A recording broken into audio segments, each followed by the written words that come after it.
Grec du Nouveau Testament, New Testament Greek, Lesson 1. Even though this is Lesson 1, actually before this I have another video. It is in YouTube channel. You can find by the name Grec du Nouveau Testament. It's in my very poor Francais. And you can follow it. I just give there a basic idea how to start learning Greek language. It's not that difficult, very basic ideas. Then you can come back to this lesson 1, and some I'm repeating here, just giving more details in English. So let's just go with me. But you have to make sure that you just already watched this video from YouTube at least a couple of times. I brought some pages from that video, one of them this page, the goal and method of learning Greek. Before you start learning the Greek language, you have to make sure what is your goal. Without knowing the exact goal, you will be confused in the way perhaps. Many people, they simply, because they have to take the course, that's why they take the course in seminaries. But I know you guys, perhaps you are interested in learning this language to understand the Bible. For me, personally, I was 18 years old when I started teaching myself the Greek language. The purpose, the only goal was just to understand the Bible better. That was all, nothing else. Nobody asked me to learn, but I did because I was so thirsty of the Word of God. That was my only goal. Then in the video, I compared this goal to learning to drive a car. It's not learning to fix a car. It's not learning to make a car. But for me, I realized many grammar books, Greek grammar books, they are for not learning to drive a car, but learning to fix a car or even learning to make a car. That's a really problem. So I had to, develop my own method in teaching the Greek language, and so far I believe it was quite successful. It's not very difficult, even though the Greek language, I have to be honest, it's not easy to learn. But in my way, if you simply follow my method, you will find out it's not that bad. You can just, understand the Greek Bible, even from the beginning. Once your goal is set, you have to find out the best way to learn, the best method. Okay, that's my concern. If you take a wrong method, it will make you very difficult to learn. But if you find out a good method, and you'll be very comfortable, and you can enjoy actually. I believe personally, learning the Greek language in the best way, in a good method, is really enjoyable. You will like it, You will love it. Let's see what kind of method we can find. In the video, I mentioned a little bit about grammar. Okay, perhaps I have to repeat a little bit. I'm a person who loves grammar actually, but I realize grammar is not a good tool for learning any language.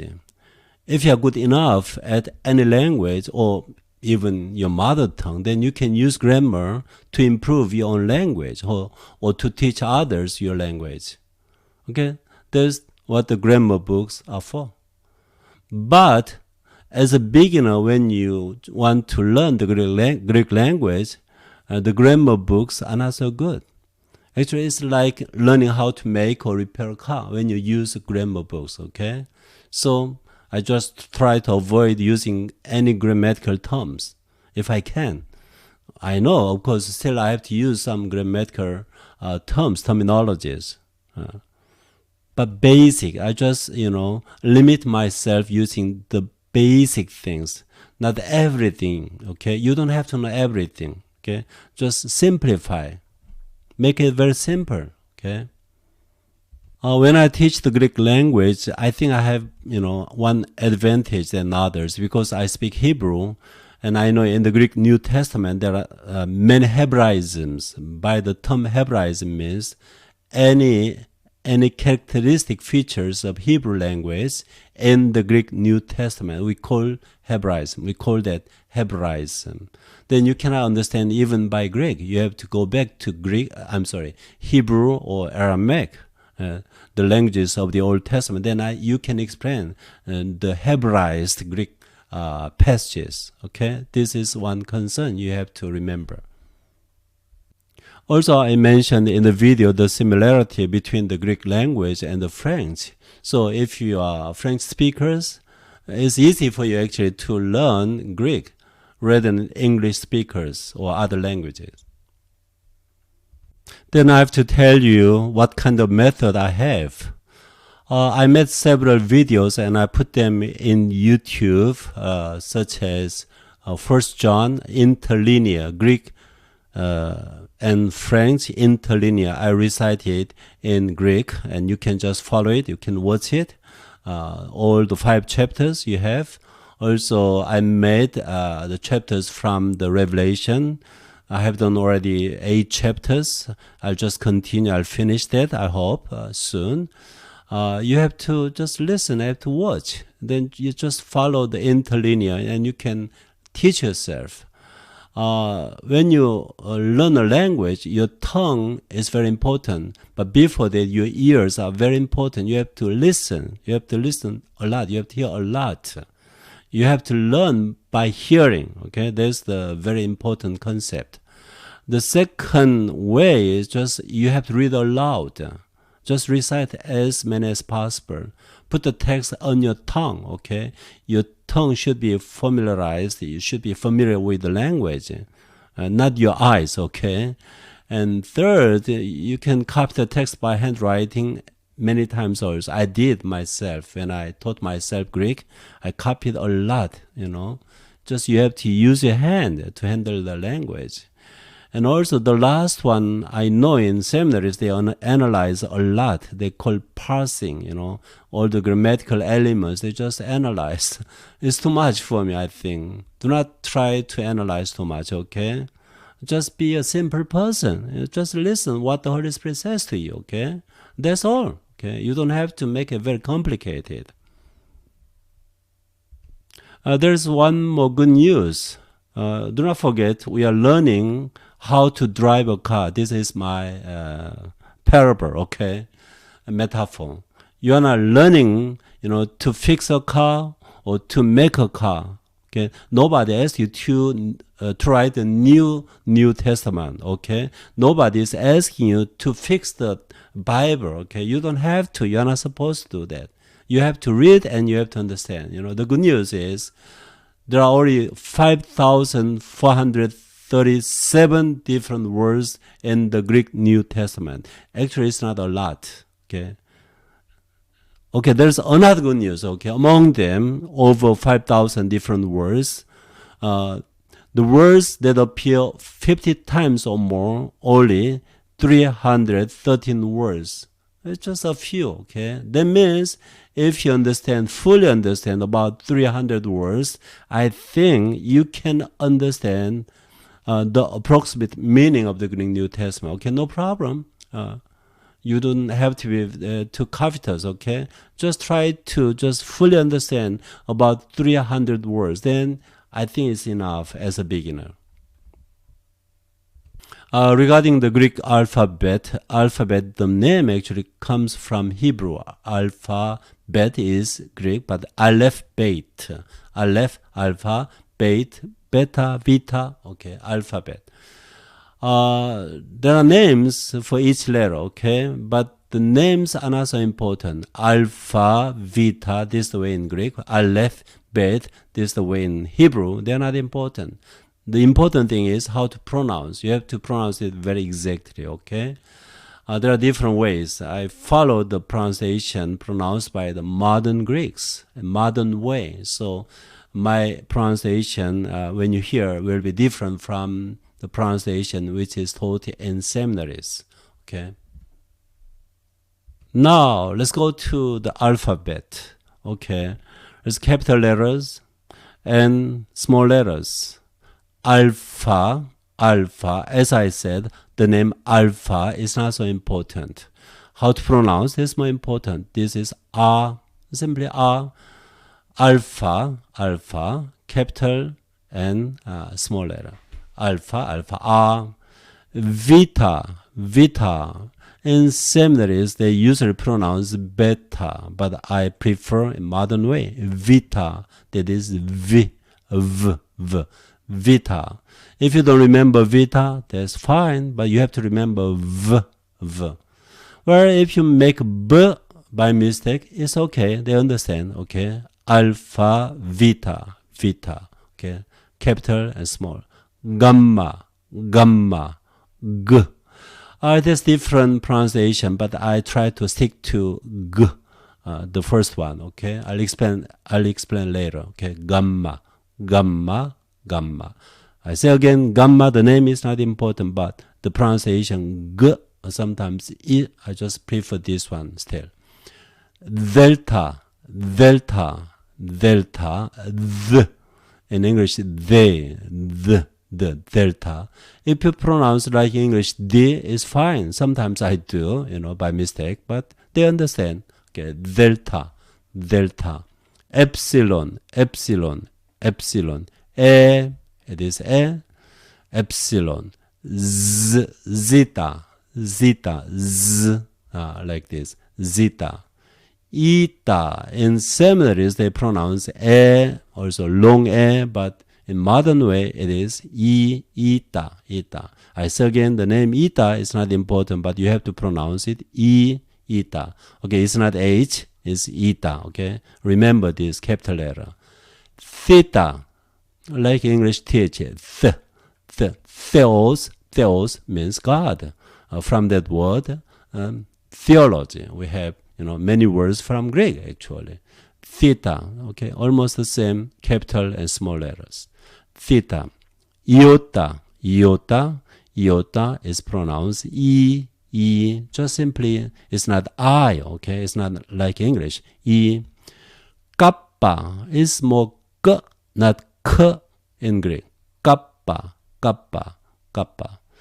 Lambda is exactly like English, L, lambda. Me, do you see this one? Have you ever seen this one? Micro, I think you have seen, okay? Me, like M, okay? Alpha, beta, gamma, delta, epsilon, zeta, eta, theta, iota, kappa, lambda, me. Okay, let's continue alphabet. Ni is like English N, very easy. Xi, okay, the different forms you see. Capital letter like this and small letter like this. Xi. You may call it, if you like, it is double consonant. I mean two consonants together in this letter. One is K, one is S.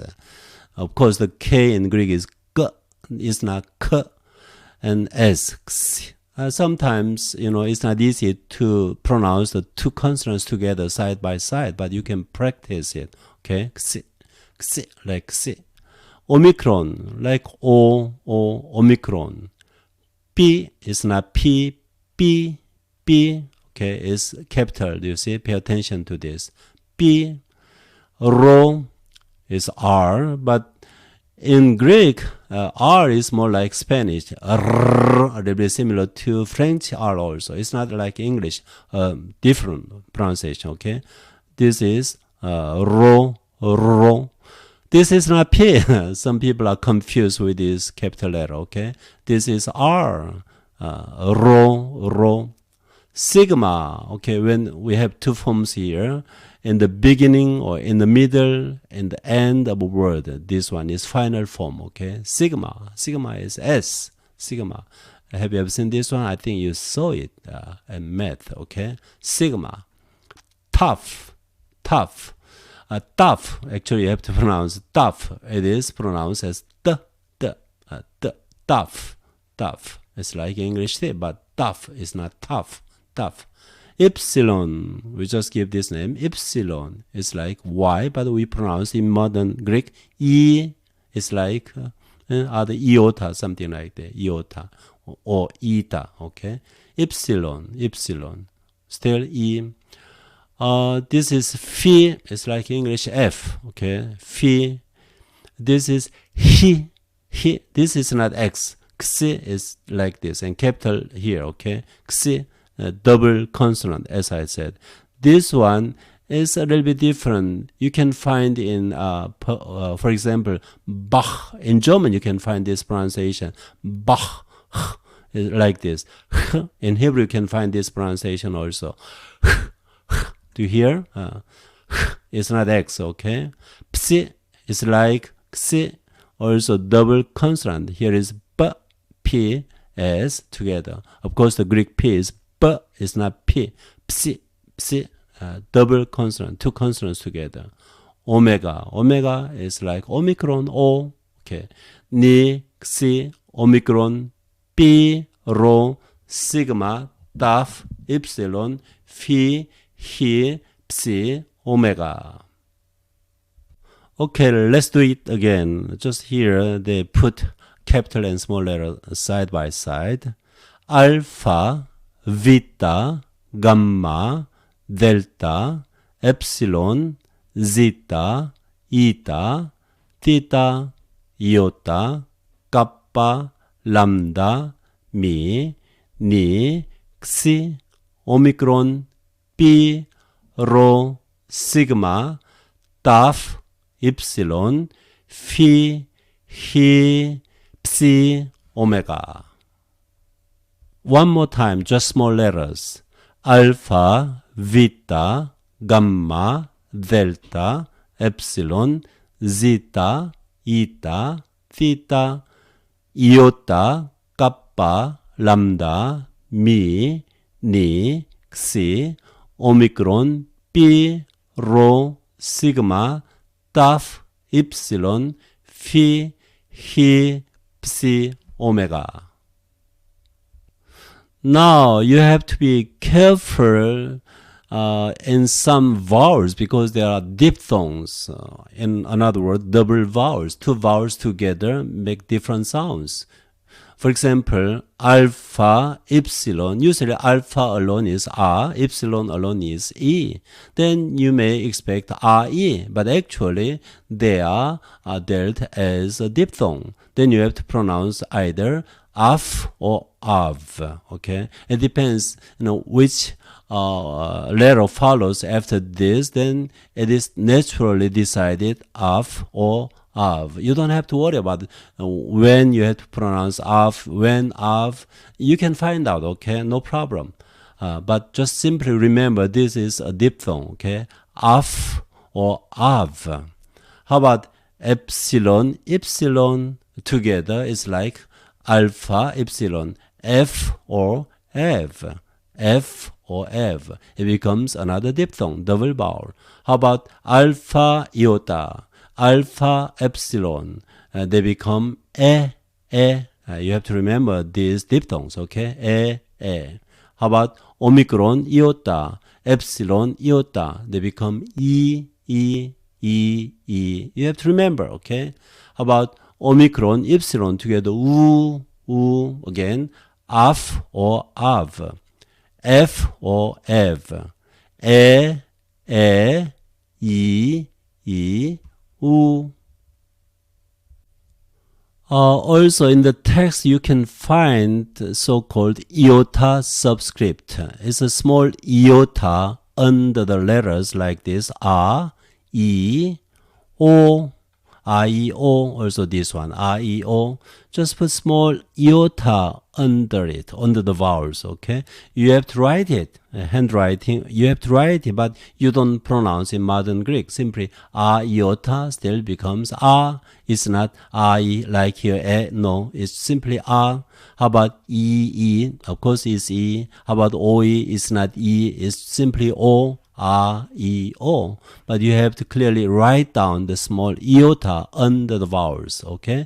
These are called Yota Subscript. You have to write it, but you don't pronounce. The consonant gamma may be pronounced in different ways, but it's still up to, who you are. There are different habits of different people.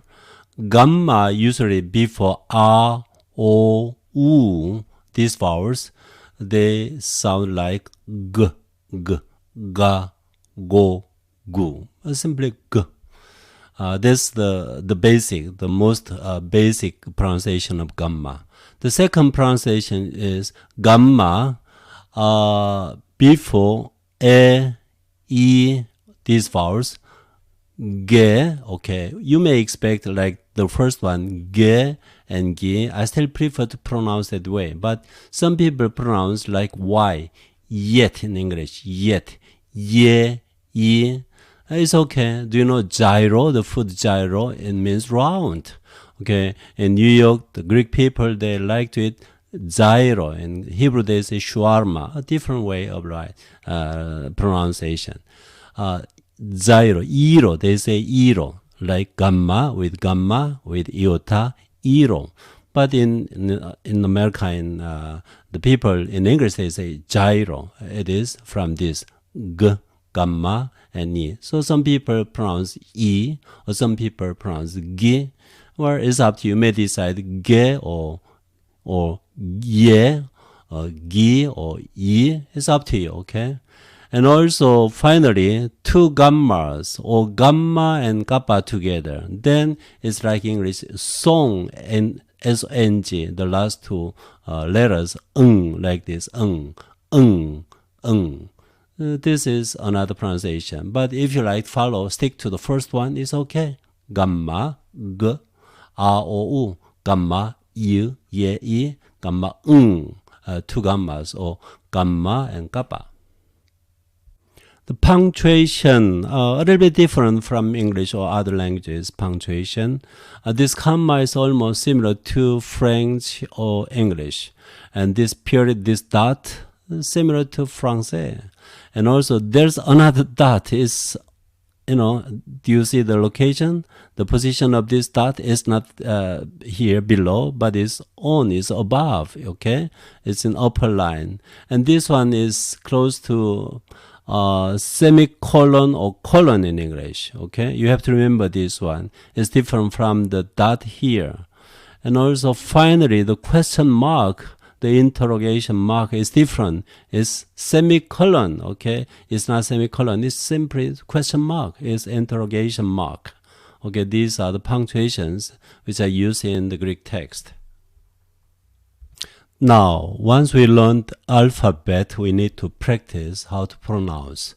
I think the best way is just directly go into the scriptures. I don't like to pick up several words, either noun or verb. It doesn't matter. I simply want to go to the sentences of the scriptures. So I picked up from Luke chapter 3, verses 23 to 27. Okay, let me read. 23. Και αυτός ειν Ιησούς αρχόμενος οσιέτων τριακόντα ον Υιός ως ενομίζετο Ιωσήπ του Ηλί, του Ματθάτ, του Λεβί, του Μελχή, του Γιαννέ, του Ιωσήφ, του Ματατίου, του Αμός, του Ναούμ, του Έσλι, του Ναγέ. I know, it's so fast for you beginners, right? Okay, start here. We just come back. This is a consonant. G is not K. This is a diphthong. Remember, I becomes E. How about this one? It's an accent. Just forget about it. Just, a little bit stressed accent. Ge. But it's one syllable, so it doesn't make any difference. Okay. Ge is a diphthong. Simply remember this. Okay. Ge. How about this one? It's another diphthong. It becomes either af or av. In this case, it is followed by a consonant d. So it naturally becomes af. Aftos. There's another accent, aftos. So we have to pronounce aftos here, the stress. How about this comma-like thing sign? How about this one? Usually a Greek word starts with a vowel. They put either this one or, this one. Okay, in seminaries, they ask you to pronounce H. Add H sound before this O. So they pronounce hos. But in modern Greek, they don't pronounce H sound before the vowel with this sign, okay? So it doesn't matter. Just forget about it.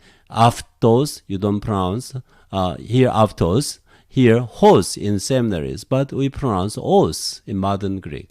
So these signs, just forget about it. But you have to remember this. You don't have to know the name, but you have to remember this is an accent.